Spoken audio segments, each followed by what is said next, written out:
There are rumors and reports that Ripple is actively trying to make RLUSD the first ISO compliant stablecoin on the planet. With new regulation coming in, this could solidify Ripple's position on a global scale, with financial institutions using their blockchain infrastructure to launch stablecoins and other products. We're also going to take a look at some information about Ripple's partnerships and what this could mean for adoption over the next few years. And I also have a ton of Ripple and XRP information. Brad Garlinghouse actually comments also on, the blue chip ratings for RLUSD. Let's get into this. So Smoke put this out. All stablecoins will have to be ISO compliant. ISO 20022 will modernize interbank payments on the SWIFT network with additional data fields, faster transmission speeds, and new capabilities for compliance, fraud detection, and prevention. It will adapt corresponding ISO codes for payments, which will apply to CBDCs and compliant stablecoins. And this is documented. So I threw this information into Perplexity to take a closer look to see if there's anything else that we are missing. And this is actually really interesting. Check a look at this. Recent reports indicate that Ripple and its partners are actively working to establish RLUSD as the first fully ISO 20022 compliant stablecoin. This means that RLUSD is designed for the outset for seamless integration with both traditional and modern payment systems that use ISO 20022. The intent is that RLUSD could be easily adopted by banks and institutions, shifting this new global financial standard.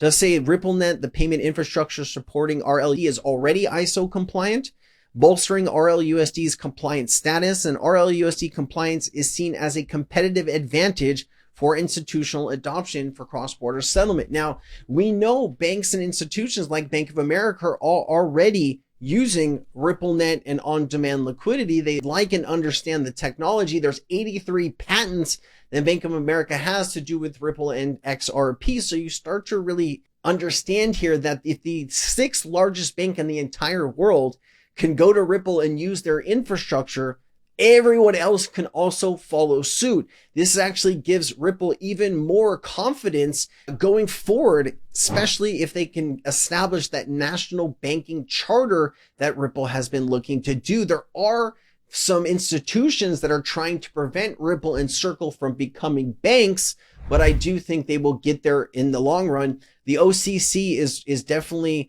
more crypto friendly these days under the Trump administration. And I think it'd be a bad look if the OCC started blocking crypto companies from becoming nationally chartered banks, especially if they have everything, the documentation and the backing and the institutional expertise to do so. I think the OCC will grant them their status here. I'm sure this won't happen until probably 2026, but I will keep my eyes, ears, and everything else posted for you. Other major stablecoins that are ISO compliant, it does talk about, XLM. XLM is also ISO compliant, so they might have some technology that they're going to push through too. Most major stablecoins like USDT, USDC, and DAI are not explicitly ISO 20022 compliant as of now.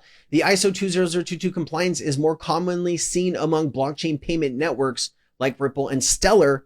They're often used as infrastructure for stablecoins rather than stablecoins themselves. So here's the connections between all of this and, USDC, USDT, not even close. So you start to wonder, is this going to push Ripple over the top? Like if a bank or institution is looking to set up a stablecoin technology, Ripple having this ISO compliant stablecoin, maybe Circles isn't, and that would give Ripple an edge. I think that's what they're talking about here. Brad Garlinghouse did comment finally on the blue chip ratings.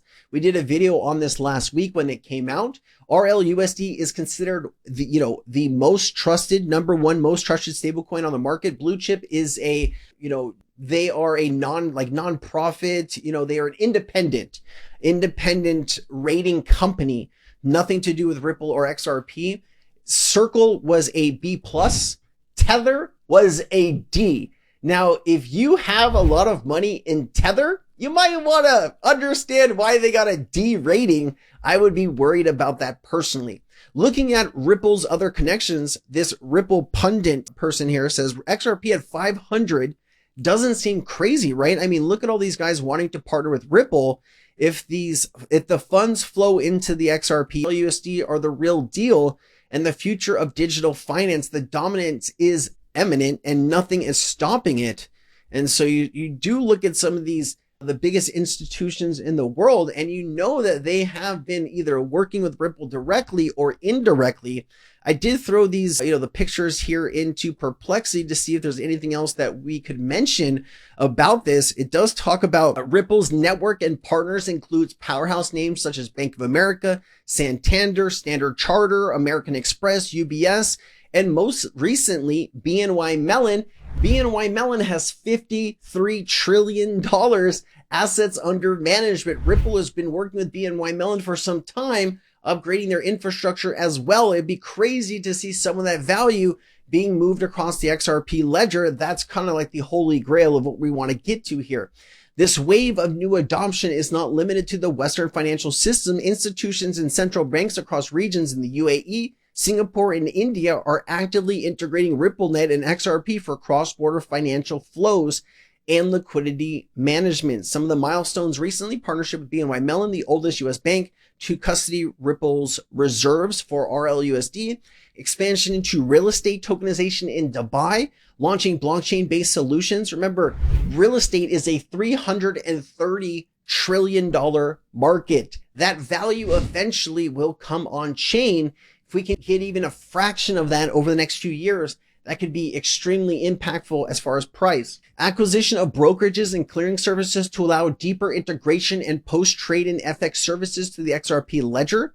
Why banks need Ripple. I like this. Traditional cross-border payments managed by systems like SWIFT are often slow, expensive, and require pre-funding accounts in various countries. RippleNet and XRP address this by eliminating the need for pre-funded Nostra Vostra accounts through real-time settlement using XRP as a bridge currency, lowering transaction costs and increasing transparency through blockchain-based ledger entries, enabling financial institutions to provide faster, cheaper, and more secure global payment services. Does talk about Ripple's on-demand liquidity, stablecoins and tokenized assets, and integrated with existing financial products. Remember, we just got the EVM sidechain. That's 80 different chains now, can move things and different assets to the XRP ledger. You can also use EVM compatibility. People that have been building, on Solana or on Ethereum for years can now bring their projects over to the XRP ledger.